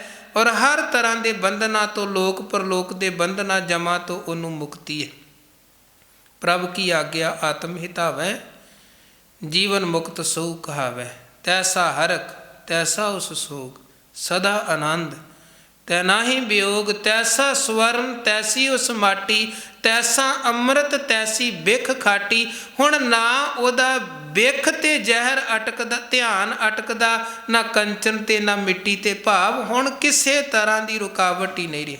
ਤੈਸਾ ਅੰਮ੍ਰਿਤ ਤੈਸੀ ਬਿਖ ਖਾਟੀ, ਤੈਸਾ ਮਾਨ ਤੈਸਾ ਅਵਮਾਨ, ਤੈਸਾ ਰੰਕ ਤੈਸਾ ਰਾਜਾਨ, ਜੋ ਵਰਤਾਏ ਸਾਈ ਜੁਗਤ, ਨਾਨਕ ਉਹ ਪੁਰਖ ਕਹੀਐ ਜੀਵਨ ਮੁਕਤ। ਮਹਾਰਾਜ ਕਹਿੰਦੇ ਉਹ ਜੀਵਨ ਮੁਕਤੀ ਦੀ ਦਾਤ ਮਿਲਦੀ ਹੈ ਗੁਰੂ ਦੀ ਕਿਰਪਾ ਸਦਕਾ। ਕਬੀਰ ਏਕ ਘੜੀ ਆਦਿ ਘਰੀ, ਆਦਿ ਹੂੰ ਤੇ ਆਦ। ਹੁਣ ਇਸ ਸ਼ਲੋਕ ਅੰਦਰ ਕਬੀਰ ਸਾਹਿਬ ਚੰਗੇ ਪੁਰਖਾਂ ਦੀ, ਭਲੇ ਪੁਰਖਾਂ ਦੀ, ਭਗਤ ਜਨਾਂ ਦੀ, ਗੁਰਮੁਖਾਂ ਦੀ, ਗੁਰੂ ਦੀ ਸੰਗਤ ਦੀ ਜੋ ਵਡਿਆਈ ਹੈ ਉਹ ਸਮਝਾਉਂਦੇ ਨੇ। ਤੇ ਇਹ ਕਹਿੰਦੇ ਨੇ ਕਿ ਥੋੜ੍ਹੇ ਤੋਂ ਥੋੜ੍ਹਾ ਸਮਾਂ ਵੀ ਜੇ ਬੰਦਾ ਜੁੜ ਜਾਏ ਉਹਦਾ ਵੀ ਲਾਭ ਹੈ। ਇੱਕ ਘੜੀ ਕਰੀਬਨ 24 ਮਿੰਟ ਦੀ ਹੁੰਦੀ ਹੈ। ਅੱਧੀ ਘੜੀ ਹੋ ਗਈ 12 ਮਿੰਟ, ਤੇ ਅੱਧੀ ਤੋਂ ਅੱਧੀ ਘੜੀ ਹੋ ਗਈ ਕਰੀਬਨ 6 ਮਿੰਟ ਦਾ ਸਮਾਂ। ਹੁਣ ਕਬੀਰ ਸਾਹਿਬ ਕਹਿੰਦੇ ਕੋਈ ਇੰਨਾ ਸਮਾਂ ਵੀ ਭਲੇ ਪੁਰਖਾਂ ਦੀ, ਗੁਰੂ ਦੀ ਸੰਗਤ, ਭਗਤਾਂ ਦੀ ਸੰਗਤ ਦੇ ਵਿੱਚ ਜੁੜਦਾ ਹੈ ਤੇ ਉਹਦਾ ਲਾਭ ਉਹਨੂੰ ਜ਼ਰੂਰ ਪ੍ਰਾਪਤ ਹੁੰਦਾ ਹੈ। ਕਿਉਂਕਿ ਜਦੋਂ ਚੰਗੀ ਸੰਗਤ 'ਚ ਬੰਦਾ ਜੁੜੇਗਾ ਤੇ ਸੁਭਾਵਿਕ ਭਾਵੇਂ 2-4 ਮਿੰਟ ਹੀ ਜੁੜੇ, ਪਰ ਸੁਣਨ ਦੇ ਲਈ, ਦੇਖਣ ਦੇ ਲਈ ਉਹਨੂੰ ਚੰਗਾ ਮਿਲੇਗਾ। ਉਹ ਚੰਗੇ ਵਾਤਾਵਰਨ ਤੇ ਚੰਗੇ ਮਾਹੌਲ 'ਚੋਂ ਚੰਗੀਆਂ ਚੀਜ਼ਾਂ ਨੂੰ ਅਸੈਪਟ ਕਰੇਗਾ। ਮਨ ਅੰਦਰ ਔਰ ਤਨ ਦੇ ਕਰਮਾਂ ਦੇ ਅੰਦਰ ਉਸੇ ਤਰ੍ਹਾਂ ਨਿਖਾਰ ਆਵੇਗਾ, ਕਿਉਂਕਿ ਸੰਗਤ ਦੀ ਰੰਗਤ ਹੀ ਤੇ ਸਾਡੇ ਜੀਵਨ 'ਤੇ ਅਸਰ ਕਰਦੀ ਹੈ, ਮਨ 'ਤੇ ਅਸਰ ਕਰਦੀ ਹੈ। ਜੋ ਜੈਸੀ ਸੰਗਤ ਮਿਲੈ ਸੋ ਤੈਸੋ ਫਲ ਖਾਏ। ਇੱਥੇ ਚੰਗੇ ਤੋਂ ਚੰਗੇ ਲੋਕ ਵੀ ਕਈ ਵਾਰ ਮਾੜੀ ਬਹਿਣੀ 'ਚ ਬਹਿੰਦੇ ਨੇ ਤੇ ਗੱਲਾਂ ਵਿਗੜ ਜਾਂਦੀਆਂ ਨੇ, ਤੇ ਕਈ ਵਾਰ ਕੋਈ ਥੋੜ੍ਹਾ ਵਿਗੜਿਆ ਵੀ ਹੈ ਤੇ ਚੰਗੀ ਸੰਗਤ ਦੇ ਵਿੱਚ ਜੁੜ ਗਿਆ ਤੇ ਲਗਾਤਾਰ ਜੁੜਿਆ ਤੇ ਸੰਗਤ ਦੀ ਰੰਗਤ ਉਹਦੇ ਮਨ 'ਤੇ ਚੜ੍ਹੀ ਤੇ ਉਹਦਾ ਜੀਵਨ ਬਦਲ ਗਿਆ। ਧੰਨ ਗੁਰੂ ਨਾਨਕ ਦੇਵ ਜੀ ਮਹਾਰਾਜ ਜੀ ਦਾ ਸੰਗ ਕਰਕੇ ਬਾਲਕ ਬੂੜਾ ਧੰਨ ਬਾਬਾ ਬੁੱਢਾ ਸਾਹਿਬ ਬਣ ਗਿਆ। ਗੁਰੂ ਨਾਨਕ ਮਹਾਰਾਜ ਜੀ ਦਾ ਸੰਗ ਮਿਲ ਗਿਆ, ਦਿਨ ਰਾਤ ਠੱਗੀਆਂ ਮਾਰਨ ਵਾਲਾ ਸੱਚਾ ਸੱਜਣ ਹੋ ਨਿਬੜਿਆ। ਗੁਰੂ ਨਾਨਕ ਮਹਾਰਾਜ ਜੀ ਦੀ ਸੰਗਤ ਮਿਲ ਗਈ ਤੇ ਚੋਰੀ ਕਰਨ ਵਾਲੇ ਭੂਮੀਏ ਦਾ ਜੀਵਨ ਵੀ ਗੁਰਮੁਖਾਂ ਵਾਲਾ ਬਣ ਗਿਆ, ਤੇ ਬਿਧੀ ਚੰਦ ਉਹ ਵੀ ਗੁਰੂ ਕਾ ਸਿਦਕਵਾਨ ਸਿੱਖ ਬਣ ਗਿਆ। ਸੰਗਤ ਦੀ ਰੰਗਤ, ਸੰਗਤ ਦੀ ਰੰਗਤ। ਸੋ ਮਹਾਰਾਜ ਸੱਚੇ ਪਾਤਸ਼ਾਹ ਕਹਿੰਦੇ ਏਕ ਘੜੀ ਆਦਿ ਘਰੀ, ਆਦਿ ਹੂੰ ਤੇ ਆਦ, ਭਗਤਨ ਸੇਤੀ ਗੋਸ਼ਟੇ, ਜੋ ਕੀਨੇ ਸੋ ਲਾਭ। ਰੱਬੀ ਪਿਆਰਿਆਂ ਦਾ ਮਿਲਾਪ ਤੇ ਰੱਬੀ ਪਿਆਰਿਆਂ ਦੇ ਨਾਲ ਕੀਤੀ ਹੋਈ ਵਿਚਾਰ ਚਰਚਾ ਦਾ ਲਾਭ ਹੀ ਲਾਭ ਹੈ। ਭਾਈ ਗੁਰਦਾਸ ਸਾਹਿਬ ਨੇ ਇਹਦੀ ਇੱਕ ਉਦਾਹਰਨ ਹੋਰ ਦਿੱਤੀ ਹੈ ਕਿ ਜਿਵੇਂ ਕੋਈ ਬੇੜਾ ਹੈ, ਸਮਾਨ ਬੜਾ ਉਹਦੇ 'ਤੇ ਲੱਦਿਆ ਹੈ, ਮੁਸਾਫਰ ਵੀ ਹਨ, ਤੇ ਉਹਦਾ ਬਹੁਤਾ ਹਿੱਸਾ ਪਾਣੀ ਦੇ ਵਿੱਚ ਹੀ ਹੁੰਦਾ ਹੈ। ਕੇਵਲ 2 ਉਂਗਲਾਂ ਬਾਹਰ, ਚਾਰੇ ਪਾਸਿਆਂ ਤੋਂ, ਬਾਕੀ ਤੇ ਸਾਰਾ ਹਿੱਸਾ ਉਹਦਾ ਥੱਲੇ ਪਾਣੀ 'ਚ ਹੁੰਦਾ ਹੈ। ਪਰ ਉਦੋਂ 4 ਉਂਗਲਾਂ ਪਾਣੀ ਤੋਂ ਜਿਹੜਾ ਬੇੜਾ ਉੱਪਰ ਹੁੰਦਾ ਹੈ, ਉਸੇ ਦੇ ਸਦਕਾ ਹੀ ਬੇੜਾ ਇੱਧਰੋਂ ਉੱਧਰ ਦੂਜੇ ਪਾਸੇ ਚਲਿਆ ਗਿਆ, ਪਹੁੰਚ ਗਿਆ। ਹੁਣ ਜੇ ਉਹ ਜਿਹੜਾ ਥੋੜ੍ਹਾ ਥੋੜ੍ਹਾ ਬੇੜਾ ਚਾਰੇ ਪਾਸਿਆਂ ਤੋਂ ਪਾਣੀ ਤੋਂ ਬਾਹਰ ਉੱਪਰ ਹੈ, ਜੇ ਓਨਾ ਬੇੜਾ ਵੀ ਪਾਣੀ ਦੇ ਵਿੱਚ ਡੁੱਬ ਜਾਏ, ਪਾਣੀ ਚਲਿਆ ਜਾਏ, ਤਾਂ ਫਿਰ ਤਾਂ ਬੇੜਾ ਪਾਰ ਨਹੀਂ ਲੰਘ ਸਕਦਾ, ਡੁੱਬੇਗਾ ਹੀ ਡੁੱਬੇਗਾ। ਇਸੇ ਤਰ੍ਹਾਂ ਭਾਈ ਸਾਹਿਬ ਕਹਿੰਦੇ ਠੀਕ ਹੈ, ਤੇਰਾ ਜੀਵਨ ਦਾ ਬੇੜਾ ਸੰਸਾਰ ਦੇ ਝਮੇਲਿਆਂ, ਚਕਾਰਾਂ, ਵਿਹਾਰਾਂ, ਪਦਾਰਥਾਂ ਦੇ ਵਿੱਚ ਐਨ ਪੂਰੀ ਤਰ੍ਹਾਂ ਡੁੱਬਿਆ ਪਿਆ ਹੈ, ਪਰ ਜੇ ਤੂੰ ਆ ਸਤ ਸੰਗਤ ਦੀਆਂ ਕੁਝ ਘੜੀਆਂ ਗੁਰਸੰਗਤ ਦੇ ਵਿੱਚ ਆ ਕੇ ਬਤੀਤ ਕਰੇ, ਫਿਰ ਇੰਨਾ ਹੀ ਵੀ ਜੀਵਨ ਦਾ ਬੇੜਾ ਜੇ ਤੇਰਾ ਮਾਇਆ ਵੀ ਧੰਦਿਆਂ ਜਾਲਾਂ ਜੰਜਾਲਾਂ ਤੋਂ ਬਾਹਰ ਰਵੇਗਾ, ਤੂੰ ਪਾਰਲੇ ਕਿਨਾਰੇ ਤੇ ਪਹੁੰਚ ਜਾਏਗਾ। ਤੇ ਜੇ ਬਿਲਕੁਲ ਗਾਫਲ ਤੇ ਅਵੇਸਲਾ ਹੋ ਗਿਆ, ਫਿਰ ਤੇ ਅੱਜ ਵੀ ਡੁੱਬਿਆ ਤੇ ਕੱਲ ਵੀ ਡੁੱਬਿਆ, ਫਿਰ ਕੋਈ ਡੁੱਬਣ ਤੋਂ ਬਚਾ ਨਹੀਂ ਸਕਦਾ। ਧੰਨ ਗੁਰੂ ਅੰਗਦ ਦੇਵ ਮਹਾਰਾਜ ਜੀ ਦੇ ਬਚਨ ਹਨ, ਚੌਥੇ ਪੈਰ ਸੁਬਾ ਕੇ ਸੁਰਤਿਆਂ ਉਪਜੈ ਚਾਓ, ਤਿੰਨਾਂ ਦਰਿਆਵਾਂ ਸਿਓ ਦੋਸਤੀ ਮਨ ਮੁਖ ਸੱਚਾ ਨਾਉ। ਪਹਿਲੀ ਗੱਲ ਉਹਨਾਂ ਨੇ ਅੰਮ੍ਰਿਤ ਵੇਲੇ ਚੌਥੇ ਪਹਿਰ ਦੀ ਕੀਤੀ ਕਿ ਉਹ ਜਿਹੜਾ ਸਮਾਂ ਹੈ ਉਹਨਾਂ ਦੀ ਸੰਗਤ 'ਚ ਬਤੀਤ ਕਰੋ, ਜਿਨ੍ਹਾਂ ਦੇ ਮਨ 'ਚ ਵੀ ਤੇ ਮੁਖ 'ਚ ਵੀ ਸੱਚਾ ਨਾਮ ਹੈ, ਭਾਵ ਸੱਚਿਆਂ ਦੀ ਸੰਗਤ ਕਰੋ, ਤਾਂ ਕਿ ਉਹਨਾਂ ਕੋਲੋਂ ਸੱਚ ਦੀ ਦਾਤ, ਸੱਚ ਦਾ ਗਿਆਨ ਮਿਲੇ। ਫਿਰ ਪੁੱਛਿਆ ਮਹਾਰਾਜ, ਬਾਕੀ ਦੇ ਜਿਹੜੇ 7 ਪੈਰ ਨੇ, ਕਿਉਂਕਿ 8 ਪੈਰ ਟੋਟਲ, ਇੱਕ ਪੈਰ ਤਾਂ ਬਤੀਤ ਕੀਤਾ ਉਹਨਾਂ ਦੀ ਸੰਗਤ 'ਚ ਜਿਨ੍ਹਾਂ ਦੇ ਮਨ ਮੁਖ 'ਚ ਸੱਚਾ ਨਾਮ ਵਰਤ ਰਿਹਾ ਹੈ, ਤੇ ਬਾਕੀ ਦੇ 7 ਪੈਰ ਤੇ ਹਜੂਰ ਸੱਚੇ ਪਾਤਸ਼ਾਹ ਕਹਿੰਦੇ 7 ਪੈਰੀ 7 ਭਲਾ ਬਈਆ ਪੜਿਆ ਪਾਸ। ਉਹ ਵੀ ਪੜਿਆ ਪਾਸ ਦਾ ਭਾਵ ਵਿਵੇਕੀ ਪੁਰਖਾਂ ਦੇ ਕੋਲ ਬੈਠੋ, ਗਿਆਨਵਾਨ ਪੁਰਖਾਂ ਦੇ ਕੋਲ ਬੈਠੋ, ਚੰਗੀ ਅਕਲ ਬੁੱਧ ਮਤ ਤੇ ਚੰਗੇ ਕਰਮਾਂ ਵਾਲਿਆਂ ਦੇ ਕੋਲ ਬੈਠੋ। ਤੇ ਫਿਰ ਬਹਿ ਕੇ ਕਰਨਾ ਕੀ ਹੈ? ਉੱਥੇ ਪਾਪ ਪੁੰਨ ਵਿਚਾਰੀ ਹੈ, ਕੂੜਾ ਘਟੈ ਰਾਸ। ਮਹਾਰਾਜ ਕਹਿੰਦੇ ਉੱਥੇ ਬਹਿ ਕੇ ਇਹੀ ਵਿਚਾਰ ਕਰਨੀ ਹੈ, ਜੀਵਨ ਸਾਡਾ ਕਿਸ ਲੈਵਲ ਤੇ ਕਿਸ ਪੱਧਰ ਤੇ ਹੈ, ਕਿੰਨੇ ਪਾਪ ਕਿੰਨੇ ਪੁੰਨ, ਕੀ ਚੰਗਿਆਈਆਂ ਕੀ ਬੁਰਾਈਆਂ, ਆਪਣੇ ਆਪ ਨੂੰ ਵੇਖਣਾ, ਆਪਣੇ ਆਪ ਨੂੰ ਪਛਾਣਨਾ। ਜਿਹੜੀ ਗੱਲ ਸਤਿਗੁਰੂ ਕਹਿੰਦੇ ਨੇ ਨਾ, ਬੰਦੇ ਖੋਜ ਦਿਲ ਹਰ ਰੋਜ਼, ਫਿਰ ਨਾ ਪਰੇਸ਼ਾਨੀ ਮਾਹੇ। ਉਹ ਮਹਾਰਾਜ ਕਹਿੰਦੇ ਸੰਗਤ ਵੀ ਮਾਨੋ ਤੇਰੇ ਲਈ ਇੱਕ ਚੰਗੀ ਸੰਗਤ ਸ਼ੀਸ਼ੇ ਦੀ ਤਰ੍ਹਾਂ ਹੈ, ਜਿੱਥੇ ਜੁੜ ਕੇ ਤੂੰ ਖੋਜ ਸਕਦਾ ਹੈ ਆਪਣੇ ਆਪ ਨੂੰ, ਜਿੱਥੇ ਜੁੜ ਕੇ ਤੂੰ ਵੇਖ ਸਕਦਾ ਹੈ ਆਪਣੇ ਆਪ ਨੂੰ ਕਿ ਮੇਰੇ ਜੀਵਨ ਅੰਦਰ ਕੀ ਚੰਗਿਆਈਆਂ ਨੇ, ਕੀ ਬੁਰਾਈਆਂ ਹਨ। ਧੰਨ ਗੁਰੂ ਅਮਰਦਾਸ ਮਹਾਰਾਜ ਇਹੀ ਸਿੱਖਿਆ ਦਿੰਦੇ ਹਨ, ਕਹਿੰਦੇ ਇਹ ਸਰੀਰਾ ਮੇਰਿਆ ਇਸ ਜੱਗ ਮੈਂ ਆਏ ਕਹਿ ਕਿਆ ਤੁਧ ਕਰਮ ਕਮਾਇਆ। ਉਹ ਕਹਿੰਦੇ ਆਪਣੇ ਆਪ ਨੂੰ ਪੁੱਛੋ, ਵਿਚਾਰੋ, ਸੰਸਾਰ ਅੰਦਰ ਆਏ ਹਾਂ, ਦਾਤੇ ਨੇ ਤਰੁੱਠ ਕੇ ਕਾਇਆ ਦੀ ਦਾਤ ਬਖਸ਼ ਦਿੱਤੀ ਹੈ, ਪਰ ਹੁਣ ਆ ਕੇ ਅਸੀਂ ਕਰਦੇ ਕੀ ਪਏ ਹਾਂ, ਕਰਨਾ ਕੀ ਚਾਹੀਦਾ ਸੀ। ਤੇ ਜਦੋਂ ਮਹਾਰਾਜ ਕਹਿੰਦੇ ਇਸ ਚੀਜ਼ ਨੂੰ ਆਪਾਂ ਵਿਚਾਰਨ ਵਾਲੇ ਪਾਸੇ ਜਾਵਾਂਗੇ ਨਾ, ਸਭ ਤੋਂ ਪਹਿਲੇ ਨੰਬਰ ਤੇ ਸਾਨੂੰ ਕੀ ਦਿਸੇਗਾ ਕਿ ਅਸੀਂ ਉਸੇ ਨੂੰ ਭੁਲਾਇਆ ਤੇ ਵਿਸਾਰਿਆ ਪਿਆ ਹੈ ਜਿਨੇ ਸਾਨੂੰ ਜੀਵਨ ਬਖਸ਼ਿਆ ਹੈ। ਇਹ ਸਰੀਰਾ ਮੇਰਿਆ ਇਸ ਜੱਗ ਮੈਂ ਆਏ ਕਹਿ ਕਿਆ ਤੁਧ ਕਰਮ ਕਮਾਇਆ, ਕਿ ਕਰਮ ਕਮਾਇਆ ਤੁਧ ਸਰੀਰਾ ਜਾਂ ਤੂੰ ਜੱਗ ਮੈਂ ਆਇਆ, ਜਿਨ ਹਰ ਤੇਰਾ ਰਚਨ ਰਚਿਆ ਸੋ ਹਰ ਮਨ ਨਾ ਵਸਾਇਆ। ਜਿਨੇ ਰਚਨਾ ਰਚੀ ਕਾਇਆ ਬਖਸ਼ੀ, ਜਿਉ ਪਾਏ ਪਿੰਡ ਜਿਨ ਸਾਜਿਆ, ਦਿੱਤਾ ਪਹਿਨਣ ਖਾਣ, ਜਿਨੇ ਸਰੀਰ ਅੰਦਰ ਆਤਮਾ ਦੀ ਦਾਤ, ਪਹਿਨਣ ਦੇ ਲਈ ਪਦਾਰਥ, ਖਾਣ ਦੇ ਲਈ ਭੋਜਨ ਬਖਸ਼ਿਆ, ਸੋ ਪ੍ਰਭ ਚਿਤ ਨਾ ਆਇਆ, ਉਸੇ ਨੂੰ ਅਸੀਂ ਭੁਲਾ ਦਿੱਤਾ। ਇਹਨੂੰ ਕਬੀਰ ਸਾਹਿਬ ਕਹਿੰਦੇ, ਗੋਬਿੰਦ ਹਮ ਐਸੇ ਅਪਰਾਧੀ ਜਿਨ ਪ੍ਰਭ ਜੀਓ ਪਿੰਡ ਥਾਦੀਆ, ਤਿਸ ਕੀ ਭਾਓ ਭਗਤ ਨਹੀਂ ਸਾਦੀ। ਸੋ ਮਹਾਰਾਜ ਕਹਿੰਦੇ ਬਾਕੀ ਦੇ ਜਿਹੜੇ 7 ਪੈਰ ਨੇ ਉਹ ਵੀ ਚੰਗੀ ਸੰਗਤ ਦੇ ਵਿੱਚ ਜੁੜ ਕੇ ਤੇ ਇਹ ਚੀਜ਼ ਦੀ ਵਿਚਾਰ ਕਰਨੀ ਹੈ, ਮੈਂ ਕਿੱਥੇ ਖਲੋਤਾ ਹਾਂ, ਮੇਰੇ ਜੀਵਨ ਦੇ ਕਰਮ ਕੀ ਹਨ, ਕਰਮ ਕਮਾਉਣੇ ਕਿਹੜੇ ਹਨ, ਤੇ ਮਾੜੇ ਕਰਮਾਂ ਨੂੰ ਛੱਡ ਕੇ ਉੱਤਮ ਕਰਮਾਂ ਦੇ ਧਾਰਨੀ ਬਣਨਾ ਹੈ। ਭਗਤਨ ਸੇਤੀ ਗੋਸ਼ਟੇ ਜੋ ਕੀਨੇ ਸੋ ਲਾਭ। ਅਗਲੇ ਸ਼ਲੋਕ 'ਚ ਕਬੀਰ ਸਾਹਿਬ ਫਰਮਾਨ ਕਰਦੇ, ਕਬੀਰ ਭਾਂਗ ਮਾਛਲੀ ਸੁਰਾ ਪਾਨ ਜੋ ਜੋ ਪ੍ਰਾਣੀ ਖਾਹੇ।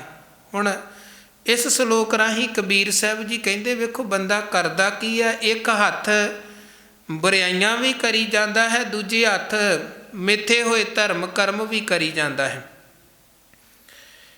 ਧਰਮ ਕਰਮ ਵੀ ਕਰੀ ਜਾਂਦਾ ਹੈ ਤੇ ਨਾਲ ਦੀ ਨਾਲ ਬੁਰਾਈਆਂ ਵੀ ਕਰੀ ਜਾਂਦਾ ਹੈ। ਉਹ ਫਿਰ ਹਜੂਰ ਕਹਿੰਦੇ ਇੱਦਾਂ ਤੇਰੀ ਜ਼ਿੰਦਗੀ ਦਾ ਬੇੜਾ ਪਾਰ ਨਹੀਂ ਉਹ ਲੰਘ ਸਕਦਾ, ਇੱਕ ਪਾਸੇ ਹੋਣਾ ਪਵੇਗਾ, ਇੱਕ ਪਾਸੇ ਹੋਣਾ ਪਵੇਗਾ, ਕਿਉਂਕਿ ਜੋ ਅਸੀਂ ਕਰਮ ਕਮਾਉਂਦੇ ਹਾਂ ਭਾਵੇਂ ਉਹ ਪੁੰਨ ਨੇ ਤੇ ਭਾਵੇਂ ਪਾਪ ਨੇ, ਗੁਰੂ ਨਾਨਕ ਮਹਾਰਾਜ ਕਹਿੰਦੇ ਮਤ ਸਮਝੋ ਜੀ ਇਹ ਬਸ ਕਹਿਣ ਮਾਤਰ ਗੱਲਾਂ ਹਨ, ਇਹ ਕਹਿਣ ਮਾਤਰ ਗੱਲਾਂ ਨਹੀਂ ਹਨ। ਆਪਾਂ ਰੋਜ਼ ਸਾਹਿਬ ਦੇ ਬਚਨ ਪੜ੍ਹਦੇ ਹਾਂ, ਪੁੰਨੀ ਪਾਪੀ ਆਖਣ ਨਾਹੇ, ਕੇਵਲ ਕਹਿਣ ਮਾਤਰ ਗੱਲਾਂ ਨਹੀਂ ਹਨ। ਇਹ ਆ ਕਰ ਕਰ ਕਰਨਾ ਲਿਖ ਲੈ ਜਾਹੋ, ਆਪੇ ਬੀਜ ਆਪੇ ਹੀ ਖਾਓ, ਨਾਨਕ ਹੁਕਮੀ ਆਓ। ਇਹ ਅਸੀਂ ਬੀਜਦੇ ਪਏ ਹਾਂ, ਤੇ ਜੋ ਬੀਜਾਂਗੇ ਉਹ ਸਾਨੂੰ ਵੱਢਣਾ ਪੈਣਾ ਹੈ। ਜੋ ਬੀਜਾਂਗੇ ਜੋ ਜੀ ਹੋਏ ਸੋ ਉਗਵੈ, ਮੂੰਹ ਕਾ ਕਹਿਆ ਵਾਓ, ਬੀਜੈ ਬਿਖ ਮੰਗੈ ਅੰਮ੍ਰਿਤ ਵੇਖੋ, ਇਹੋ ਨਿਆਓ। ਮਹਾਰਾਜ ਕਹਿੰਦੇ ਇਹ ਫਿਰ ਕੋਈ ਇਨਸਾਫ ਦੀ ਗੱਲ ਨਹੀਂ ਹੋ ਕਿ ਤੂੰ ਦਿਨ ਰਾਤ ਜ਼ਹਿਰ ਦੇ ਬੀਜ ਬੀਜਦਾ ਰਵੇਂ ਤੇ ਫਿਰ ਕਵੇਂ ਅੰਮ੍ਰਿਤ ਫਲ ਮੇਰੀ ਝੋਲੀ 'ਚ ਪਵੇ। ਨਹੀਂ, ਇੱਦਾਂ ਗੱਲ ਨਹੀਂ ਬਣਨੀ। ਇੱਕ ਪਾਸੇ ਹੋ ਕੇ ਚੱਲਣਾ ਪਵੇਗਾ, ਜਾਂ ਬਿਖ ਵਾਲੇ ਪਾਸੇ ਹੋ ਜਾ ਜਾਂ ਅੰਮ੍ਰਿਤ ਵਾਲੇ ਪਾਸੇ। ਜੇ ਤੇ ਜੀਵਨ ਬਰਬਾਦ ਹੀ ਕਰਨਾ ਤੇ ਫਿਰ ਤੁਰਿਆ ਰਹਿ ਬਰਬਾਦੀ ਵਾਲੇ ਪਾਸੇ। ਪਰ ਜੇ ਜੀਵਨ ਨੂੰ ਬਚਾਉਣਾ ਹੈ ਫਿਰ ਵਾਕਿਆ ਸੁਚੇਤ ਹੋ, ਬਚਾ, ਮਾੜੇ ਕਰਮਾਂ ਦਾ ਤਿਆਗ ਕਰ।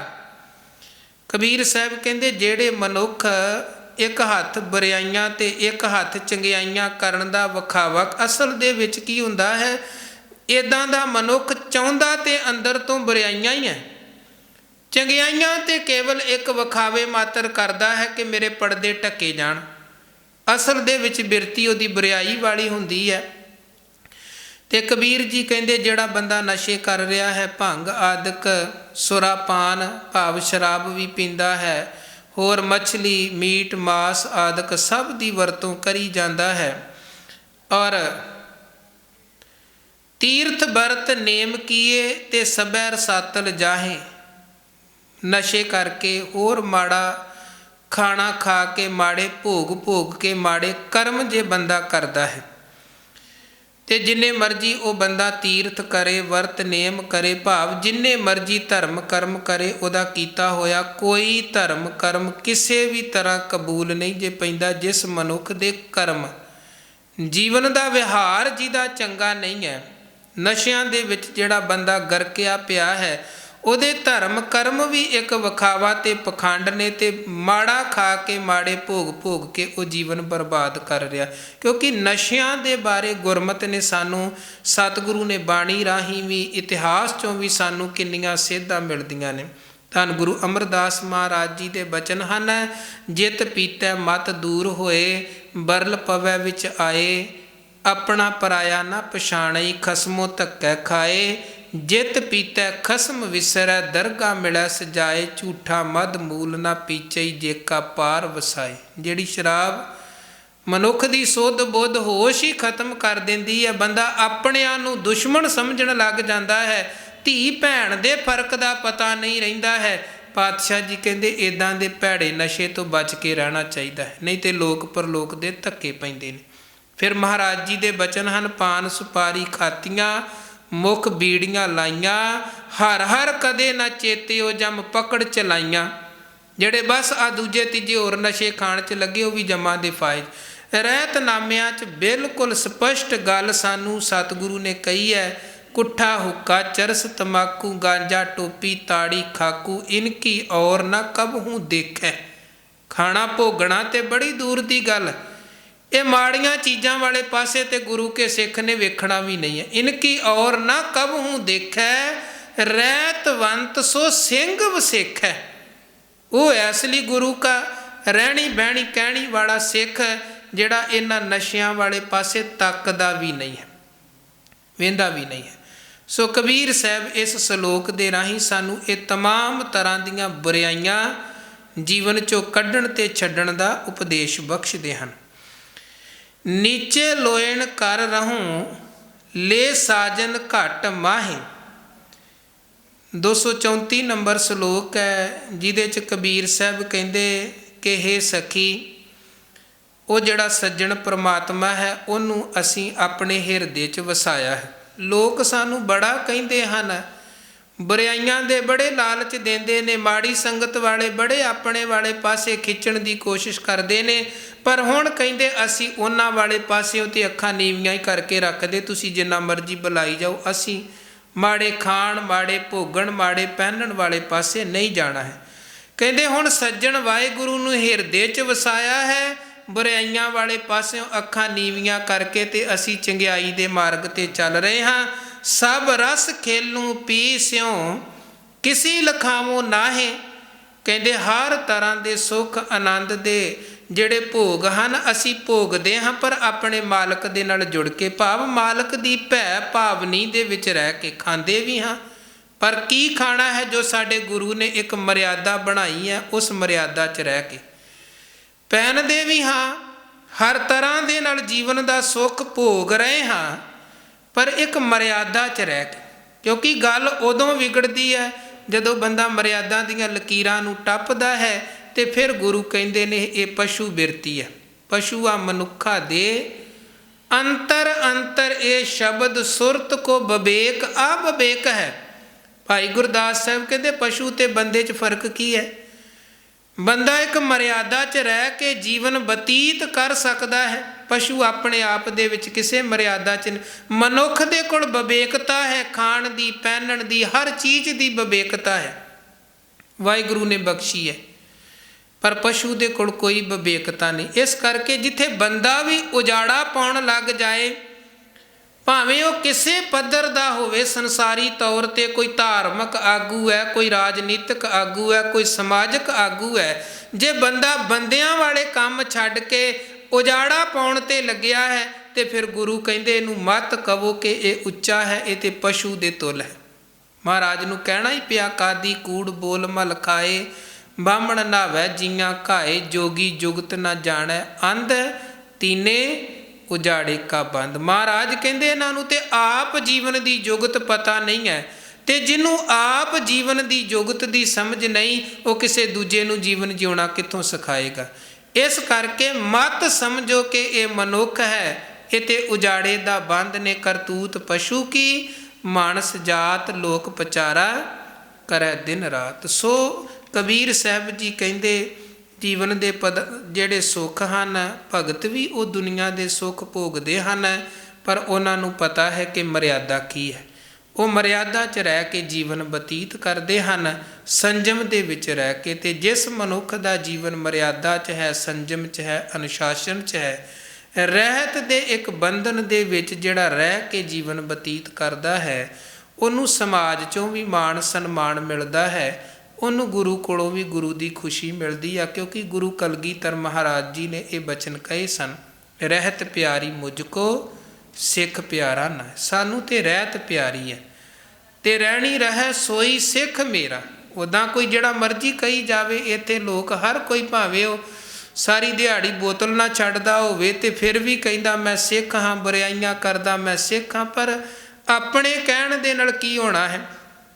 ਗੁਰੂ ਕਿਹਨੂੰ ਸਿੱਖ ਮੰਨਦੇ ਹਨ, ਗੱਲ ਤੇ ਉੱਥੇ ਆ ਕੇ ਨਿਬੜਦੀ ਹੈ। ਤੇ ਗੁਰੂ ਕਹਿੰਦੇ ਰਹਿਣੀ ਰਹਿ ਸੋਈ ਸਿੱਖ ਮੇਰਾ, ਕੇਵਲ ਸਿੱਖ ਹੀ ਨਹੀਂ, ਫਿਰ ਉਹ ਸਾਹਿਬ ਮੈਂ ਉਸ ਕਾ ਚੇਰਾ। ਉਹ ਤੇ ਮਾਲਕ ਮਹਾਰਾਜ ਕਹਿੰਦੇ ਅਸੀਂ ਤੇ ਉਹਦੇ ਸੇਵਕ ਸਮਝੋ, ਜਿਹੜਾ ਰਹਿਤ ਬੈਤ ਦੇ ਵਿੱਚ ਪਰਪੱਕ ਹੈ। ਤੇ ਰਹਿਤ ਬਿਨਾ ਸੁਖ ਕਬੂ ਨਾ ਲਹੈ, ਤਾਂ ਤੇ ਰਹਿਤ ਸੋ ਦ੍ਰਿੜ ਕਰ ਰਹਿ। ਜੇ ਜੀਵਨ ਮਰਿਆਦਾ 'ਚ ਨਹੀਂ ਹੈ ਤੇ ਜੀਵਨ ਸੁਖੀਆ ਨਹੀਂ ਜੇ ਹੋ ਸਕਦਾ। ਕਿਸੇ ਵੀ ਪੱਖ ਦੀ ਮਰਿਆਦਾ ਜਦੋਂ ਬੰਦਾ ਤੋੜਦਾ ਹੈ ਤੇ ਫਿਰ ਦੁੱਖ ਭੋਗਦਾ ਹੈ। ਸੋ ਸਤਿਗੁਰੂ ਜੀ ਮਿਹਰ ਕਰਨ, ਭਗਤ ਕਬੀਰ ਸਾਹਿਬ ਜੀ ਦੇ ਇਹ ਪਾਵਨ ਪਵਿੱਤਰ ਉਪਦੇਸ਼ ਸੰਦੇਸ਼ ਸਾਡੇ ਸਭਨਾਂ ਦੇ ਹਿਰਦੇ 'ਚ ਵਸਣ, ਜੀਵਨ ਸਫਲ ਹੋਵੇ। ਇੰਨੀਆਂ ਬੇਨਤੀਆਂ ਪ੍ਰਵਾਨ ਕਰਨੀਆਂ। ਕਰੀਬਨ 8-9 ਸ਼ਲੋਕ ਵਿਚਾਰ ਅਧੀਨ ਰਹਿੰਦੇ ਹਨ। ਆਪ ਜੀ ਨੇ ਇਸੇ ਤਰ੍ਹਾਂ ਜੁੜ ਮਿਲ ਕੇ ਸਤਿਗੁਰਾਂ ਦੇ ਪਾਵਨ ਦਰਬਾਰ ਦਾ ਆਨੰਦ ਮਾਣਨਾ, ਰਹਿੰਦੀਆਂ ਵਿਚਾਰਾਂ ਵੀ ਸ਼ਰਵਣ ਕਰਨੀਆਂ। ਭੁੱਲਾਂ ਚੁੱਕਾਂ ਦੀ ਖਿਮਾ ਕਰਨੀ, ਫਤਿਹ ਦੀ ਸਾਂਝ ਪਾਓ ਜੀ। ਵਾਹਿਗੁਰੂ ਜੀ ਕਾ ਖਾਲਸਾ, ਵਾਹਿਗੁਰੂ ਜੀ ਕੀ ਫਤਿਹ। ਰਾਮ ਕਲੀ ਮਹੱਲਾ